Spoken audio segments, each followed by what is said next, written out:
What's up, y'all? It's Tommy here with Everyday Finance, and in this video I'm going to be breaking down how you can go about getting a business credit card for a new startup. So if that sounds like you might want to stay tuned. So a lot of times I have people who reach out to me and ask me about whether it is possible to get a if they can get a business credit card if they're just starting a business, and I always tell them yes, it is possible. So that's one thing I just want to squash right out at the beginning. If you are a new startup, it is possible for you to get a business credit card.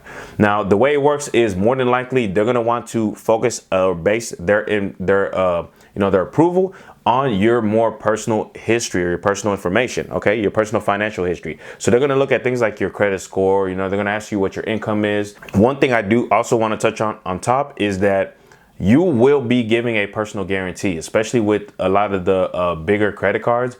They'll typically be requiring a personal guarantee. And all that really means is that if your business isn't able to pay the bank back for whatever types of debt that is left on the credit card, then you are now personally liable to pay it off, okay? That basically means you can't just say, oh, my business is bankrupt and I can't pay you back anymore, right? If you do that, they're gonna turn from the business and come to you and say, hey, we need you to pay this back, right? But with techniques I recommend, you typically won't be in that situation, and I'll touch more on that here after I break down how you can go about getting the cards in general, okay? Now, right now, I just wanna touch on a few of the benefits as well, right? A big one is separating business and personal finances. I shot a whole video on this about how when you're first starting off, you're just trying to get a business started, right? So you're not really 100% sure of the rules, right? You kind of figure that out as you go along. I never recommend that anyone spend, 3 years trying to learn how to run a business. I think the best way to learn how to run a business is as you're actually running one, right? You're going to figure out what you need to learn, and you're going to do what I like to call just-in-time learning. As you need to figure out, okay, how do I market my business? You're going to start doing research on how to market, and that to me is the best way to learn. So one thing that I've realized is that a lot of times people, what they'll do is they'll be mixing their business and personal, right? You're purchasing things for your business on like your personal debit card, right? You might not even have a business bank account at that point, but you're just running everything through your personal credit cards. But then eventually you do get a business credit card or business debit card, and you're running business expenses through that debit card. But then maybe you're at the store and you're not you pull out the business debit card and decide to just use it to pay for whatever personal items that you have, right? And it can get into an issue, right? It can really hurt you if you ever got into a situation where you were you had some kind of legal issue going on, or even whenever you do your taxes, right? It's just a huge mess whenever you're doing your taxes, because now you got to figure out how to separate all of it. So that's why I love business credit cards, is because you still get the benefits that you would with a personal credit card, but you're now able to separate your business from your personal, right? You keep all the transactions and everything completely separate. That is a huge benefit to me. The next one is earning rewards from business credit cards. You are going to be able to earn a ton of rewards that can really put you in a good position, and kind of give you another aspect of your business that I think is going to be, amazing when it comes to, things like flights, hotels, things like that, right? Different kind of benefits that I'll touch a little more on here in a little bit as well, okay? Another thing is obviously you're going to have a lot higher of a purchasing power, right? You now have access to a line of credit essentially, and you're able to use it to, buy things that maybe you didn't have the funds to buy before. And lastly, one that a lot of people don't think about is your cash to cash cycle times. The reason why I always think about this is just, you kind of want to look at it as like, whenever you're using a credit card, you pay something with your credit card, you now have to pay that card back, right? Or pay that amount back to the credit card company. But you kind of have a little period, a little float, if you will, right? If I buy something on the first, let's say I spend $1,000 on the first to buy whatever materials that I need for my business, I have to pay it off by the 30th, right? So that gives me 30 days where I can hopefully take that material, turn it into something of value, and be able to sell it. And if I'm able to do that within the 30 days, I was now able to, turn the materials that I never paid for, because I use my credit card, into something I can make money off of, and I can keep the proceeds and then pay off the credit card, okay? And if you look at it from that angle, you'll see that it's almost like you are going to be able to really scale your company almost infinitely, right? Depending on how much credit you can get access to. It's just about, you want to make sure that you're getting to that point.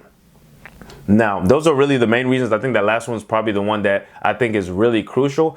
It kind of goes back to me, you know, I did finance in school, and this was one of the few things that I really, you know, really kind of stuck with me. The idea of this cash to cash cycle time, right? How fast can you turn the cash that you have from the moment that you pay for something that you need to use to, you know, run your business? How fast can you turn that back into more cash is the essential idea of it.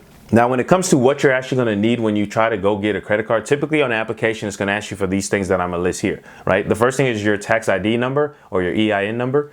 Now, if you don't have this, you can use your social in that place. The next thing they're going to ask is for your business name. You know, if you don't have any type of legal business name, then you can use your own name. This will typically be, you know, it's especially normal because you can think of people who are like consultants or freelancers, right? They're running a business, but they're running it under their regular name, right? In that case, it's perfectly fine for you to be able to use your name as the business name. Next, what you want to do is you want to know what your business structure is, right? Are you an LLC? Are you S Corp? A sole proprietorship? So depending on how you registered yourself with the whatever your Secretary of State is, that's how you want to make sure that you put on your actual form. Okay. Another thing you'll need is your address and your phone number.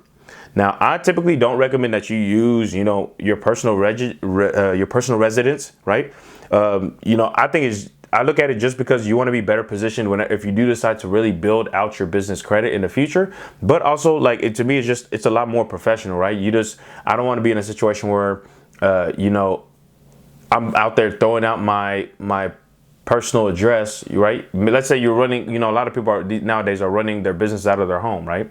If you're out there just, you know, on your website, you're posting your home address, it's quite possible either someone, you know, if you start growing, somebody can show up at your house, or people are going to start sending stuff to your house. A lot of things can happen, right? So I typically recommend that you already get set up with a professional address, right? So you can get what they call virtual business addresses and a phone number. The great thing even with phone numbers nowadays is it's one that's going to be like an app on your phone, so you can still access it from your phone, but you don't have to go out giving your personal phone number, right? Where people are going to be calling you throughout all times throughout the day, right? So those are two things I always recommend. I actually shot videos on both of those things, right? And I'll link to them down below so you can take a look at them. But I shot videos on some of the best virtual address locations or companies that you can take a look at. Pretty much the larger ones that are available nowadays. Also, I've shot a video on how you can get a free business phone number, as well as one that's a lot more professional, right? Where you're able to receive faxes, you're able to text, take calls, call waiting, a lot of different features. And you can check out both of those videos down below. Now, on top of that, what you're also going to need is the date that you actually started the business, the annual revenue for the business. And this one, I have a little caveat here, is that you can write zero for a business, right? You know, it's okay for you to put zero if that's the situation. It's just all it is that you need to have a reasonable expectation that you're going to be bringing in revenue, right? So you are perfectly fine if you're writing zero here. Don't think that you need to, you know, fabricate some information like I'm going to make $50,000 or something, and you don't even have an idea yet what you're doing, right?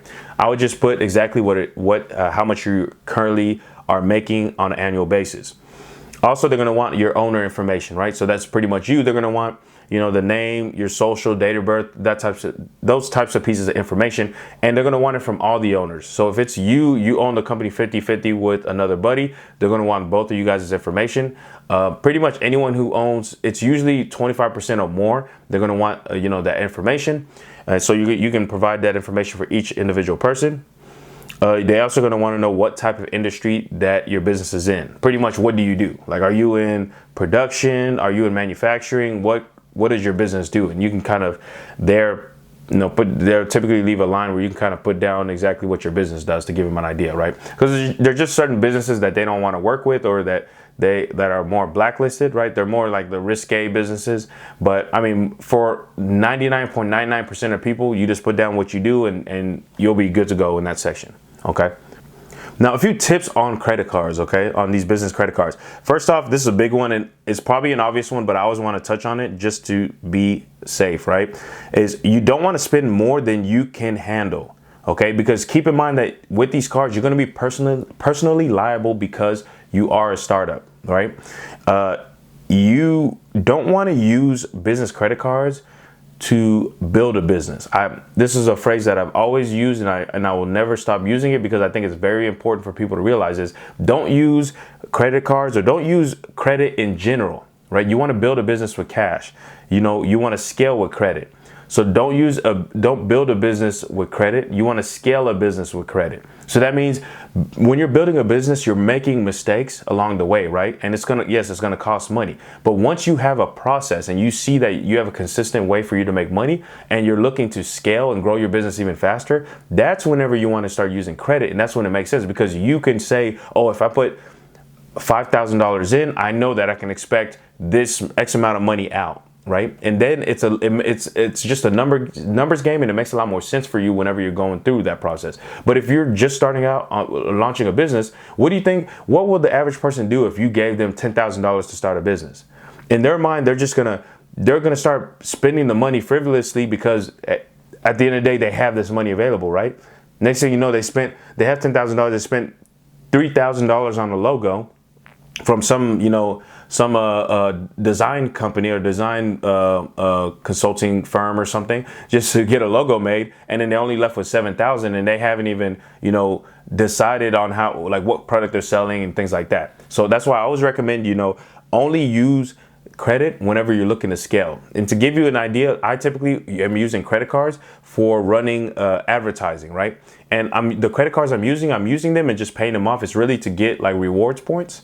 But even in the case of me using those cards, I have an idea how much, if I put in X amount of money, this is what I'm going to get out, right? I know what the result is that I'm going to be able to get out of it. Okay. So that's kind of how you want to look at it. I just want to touch on that point.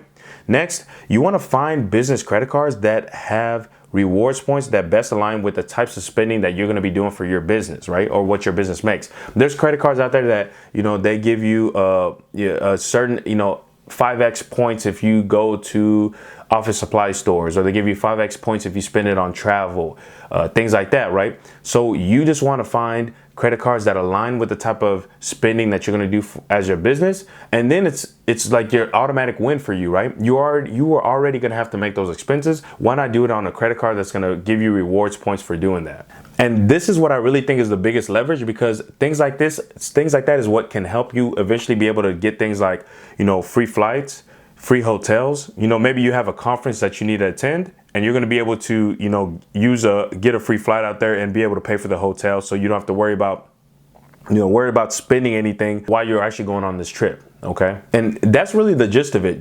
When I think about this process, I'm currently looking at, getting another business card. Probably more likely I'm gonna get the Chase Inc. Preferred, I believe. Yeah, Chase Inc. Business Preferred card right now, because it has such good benefits when it comes to, like I was mentioning before, online advertising. And I've seen that this card is going to really be able to help position me to earn a lot more points. Because of some of the personal credit cards that I have, I can leverage this card as well to be able to use it just strictly for business spend. But then I can move the points around, to other credit cards and be able to spend those points for whenever I'm traveling and things like that. Okay. So I think it's a great way to be able to look at these cards. But at the end of the day, you just want to be able to really, this is just to kind of give you a big overview. You really want to look at what kind of business cards are out there based off of what kind of needs that you have, right? And you want to kind of, keep that in mind, is what am I going to be spending? What kind of expenses do I have in my business now? And what kind of cards would best fit into, the life of my business, right? Into our everyday spending. And that way you're able to make sure that you're getting the most points that you can get. Okay, so that's gonna be the gist of it for this video, guys. I appreciate y'all watching. Make sure you throw a like on this video if you found this information valuable, and hit the subscribe button down below so you don't miss any of my future videos. Alrighty, so that's gonna be it for this video, guys. I'll see you at the next one. Peace.